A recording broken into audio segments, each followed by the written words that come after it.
আসসালামু আলাইকুম এভরিওয়ান, আশা করি সবাই ভালো আছেন। তো গত 23শে আগস্ট সকালবেলা রুহুল ভাই কল করে বলে ফ্রি আছো নাকি, আমরা তো কুমিল্লা যেতে চাইতেছি। তার নিয়ে রুহুল ভাই শুধু আমাকে বললো যে 30 মিনিটের মধ্যে রেডি হয়ে চলে আসো।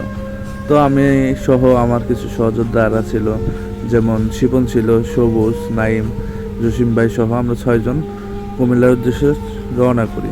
তো যেতে যেতে আমাদের প্রায় সন্ধ্যা লেগে গেছিলো, আর ইতিমধ্যে রুহুল ভাই তার বন্ধুকে বলে রাখছিল সব কিছু কেনাকাটা করে আমরা রাতে যেয়ে তারপর প্যাকেটিং কার্যক্রম শুরু করব।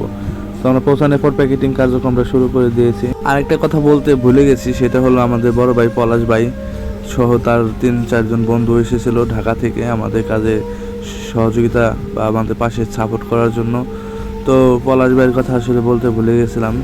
তো আমরা রাতের মধ্যে সব কিছু প্যাকেটিং করে রাখি। আর আমাদের রাতে বলতে রাতের যাইতে চেয়েছিলাম, আসলে সেনাবাহিনীর গার্ড ছিল দেখে আমরা যাইতে পারিনি। তো রাতে সবাই প্যাকেটিং কার্যক্রম শেষ করার পরে তো আমরা নৌকার, আসলে কুমিল্লাতে এত পানি, আসলে ওইদিকে তো কখনো বন্যা হয় না, এই জন্য নৌকা পাওয়াটা একটা মুশকিল হয়ে পড়ছিল। তো রাতে অনেক জায়গায় যোগাযোগ করার পরে জানতে পারলাম যে প্রায় নৌকাগুলা যা ছিল বা স্পিড বোট যা ছিল সবগুলা ফেনীর উদ্দেশ্যে চলে গেছে। তো আমরা পরদিন সকালবেলা বের হলাম কুমিল্লা বুড়িচং এলাকার উদ্দেশ্যে। তো আমরা সামনে গাড়িতে ছিলাম, কিছু ভাইয়েরা পিছনে গাড়িতে ছিল। আমরা যাওয়ার পথে একটি বেড়িবাঁধ লক্ষ্য করি।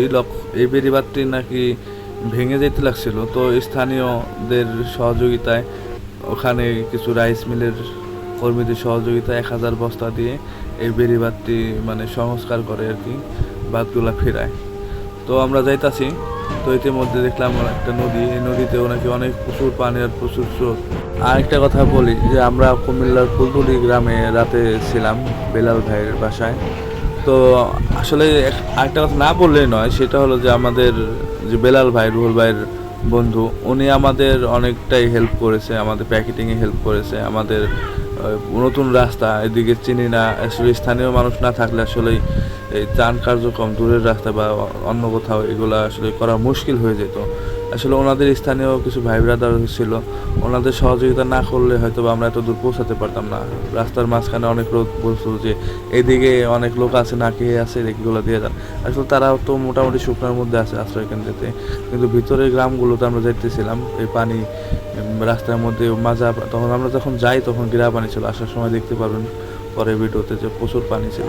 তো ইতিমধ্যে আমরা বুড়িচংয়ে পৌঁছে গেলাম। তো আমাদের মালামাল সবগুলো নামানো হচ্ছে। আর এটা এক্স্যাক্টলি একটা মাদ্রাসা, এর পাশে আছে একটা আশ্রয় কেন্দ্র। তো এখানে সবাই অবস্থান করছে। আসলে এখানে যারা ট্রাক নিয়ে আসে খাবার পায়, সবাই কম বেশি পায়। যে আশ্রয় কেন্দ্র দেখতেছেন, এখানে সবাই কম বেশি খাবার পায়, কিন্তু ভিতরে যে সব লোকজন আছে এর থেকে ভিতরে ওইদিকে নাকি খালপাড় আছে, খালপাড়ে ওইদিকে নাকি তলায় গেছে পুরোটা। আমরা ওই এলাকাটাই দেখতেছিলাম, বা আমাদের টিম ভাগ ভাগ করে প্রত্যেকটা গ্রাম, প্রত্যেকটা বাসায় তাদের শুকনো খাবারগুলো দিয়ে আসছে। আসলে আমাদের কিছু স্বেচ্ছাসেবী ভাই বা ছোটো ভাই, বড় ভাই, এনারা না থাকলে আসলে এই কাজটা সম্পূর্ণ করা আসলে মুশকিল হয়ে যেত। আর এই গ্রামে কিছু ভাই ব্রাদারও ছিল, তারাও সহযোগিতা করছে। আসলে এই যে পানি দেখতেছেন বাসা বাড়ির ভিতরে বা গলিতে, এখানে গত 30-40 বছরও নাকি কখনো পানি হয় নাই। আর যে লোকটা দেখতেছেন, এই লোকের ওই যে একটা গাড়ি দেখতেছেন প্রাইভেট কার, ওই লোকটা গাড়ি আগের দিন রাখছিল শুকনা, মানে পুরো রাস্তায় শুকনো ছিল। এখন এই জায়গায় মাজা পানি, বাম পাশে রাস্তায় মাজা পানি, এখানে গাছের যে কিনার আছে এই কিনার দিয়ে মোটামুটি যাওয়া যায় আর কি। আর আমাদের টিম ওই যে আসতেছে, ওইখানে আমাদের দুটো ভাইয়ার আছে সহ, ওনারা ভিতরে খাল পাড়ে ওইদিকে খাবারগুলো দিয়ে আসছে আর কি। বলতেছে যে বুক পানির মধ্যে আমরা গেছিলাম, যতটুকু যাওয়া যায় আর কি। আর সবার উদ্দেশ্যে একটা কথা বলবো যে আপনারা যারা ত্রাণ নিয়ে যান বন্যার্থদের জন্য, বন্যা কবলিত এলাকায়, তো আপনারা চেষ্টা করবেন যে ত্রাণগুলো ভিতরে গুলোতে দেওয়াতে। অনেকে আছে যে রাস্তায় গাড়ি ভেসে যাবে সেই ভয়ে হাইওয়ের পাশে থাকা আশ্রয় কেন্দ্রের মানুষগুলোকে ত্রাণগুলো দিয়ে আসেন। আসলে ভাই ত্রাণ যেখানে যায় গাড়িগুলো থামে, তারা বহু মানুষের ত্রাণ পায়। দেখা গেছে তারা দিনের মধ্যে 10 বার পাইতেছে, অথচ আমরা যে এলাকায় গেছিলাম ভিতরে মানুষগুলা দিনের মধ্যে একবারও পায় না। আর ওনারা বলছিল যে ওনাদের এই এলাকায় নাকি আমরাই ফার্স্ট টাইম এখানে আমরা ত্রাণ দিতে আসছি, আগে কখনো কেউ যায় নাই। তাহলে বুঝেন যে তারা কতটা এর মধ্যে আসে, কষ্টের মধ্যে আছে। হাতের কাছে সবাই শক্ত লাঠি রাখবেন, হাতে সাপ বিচ্ছু এগুলো আপনাদের আক্রমণ করতে না পারে। অনেকে হয়তো বলবেন যে ভাই ভিডিও করতে গেছিলেন নাকি ভিউ কামানোর জন্য গেছিলেন নাকি, আপনাদেরও বলতেছি যে প্রচারই প্রসার, কিছু কিছু কাজ প্রচার করলে না করলে আমরা অনেক কিছু জানতে পারতাম না। আসলে এই যে কুমিল্লা, ফেনী, নোয়াখালী এদের এলাকায় যে বন্যা হয়েছে, এই ভিডিওগুলো যদি সোশ্যাল মিডিয়ায় না আসতো আমরা কিন্তু জানতেও পারতাম না যে বন্যা হয়েছে। আর একটা জিনিস সেটা হলো যে আসুনা ফাউন্ডেশন ওনারা যে এই 24 ঘন্টা মেবি যে 20 কোটি টাকা উঠাইছে, এইটা একটা অনুপ্রেরণা, এটা সবার একটা মানে আগ্রহ।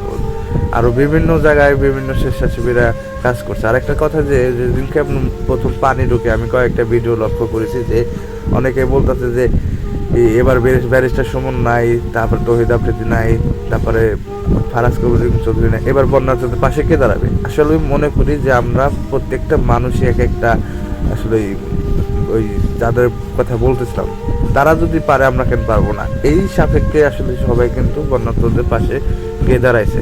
আসলে সোশ্যাল মিডিয়ায় কিছু কিছু কাজ কিন্তু ভালো, এগুলা আসলেই ভিডিও করলে অনেক কিছু জানা যায়। দেখেন অনেক অনেক সংগঠনে অনেকেই টাকা পয়সা দেয়, আসলে এই টাকা পয়সা দেয় মানুষের সহযোগিতা করার জন্য।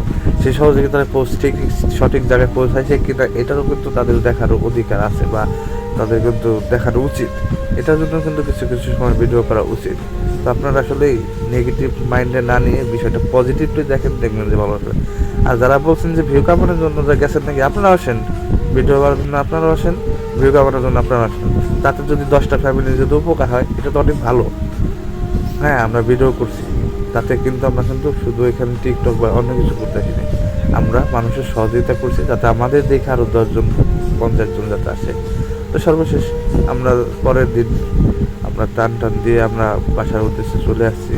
তো সর্বমোট যাওয়া আসা দিয়ে ওখানে আমরা 3 দিন ছিলাম। ঠিক আছে, তো সবাই ভালো থাকবেন, সুস্থ থাকবেন। আর আমাদের পরবর্তীতে আবারও বন্যা কবলিত এলাকায় যাওয়ার ইচ্ছা আছে বা আমরা প্রস্তুতি নিতেছি, আপনারা আমাদের পাশে থাকবেন। আর দয়া করে কেউ এই সব বিষয় নিয়ে ভুল বুঝবেন না। সবাই ভালো থাকেন, সুস্থ থাকেন।